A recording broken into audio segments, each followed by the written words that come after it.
Welcome, everyone. Today we will learn together how we can easily make a list of file names or folders inside an Excel sheet. The process is very easy. Let's go. First, we will go to the folder that contains the files for which we want to create a list. As you can see, the folder now contains 369 files. We will stop anywhere inside the folder, then press Ctrl and the letter A on the keyboard to select all files.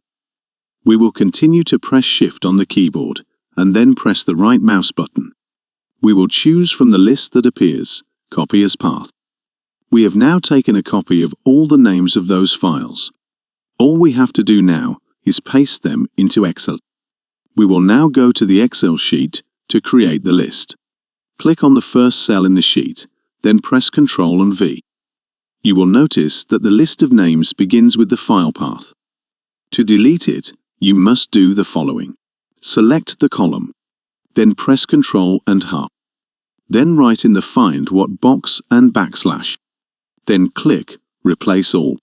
The path will be deleted as you can see, and you will only be left with the file name. See you in new episodes.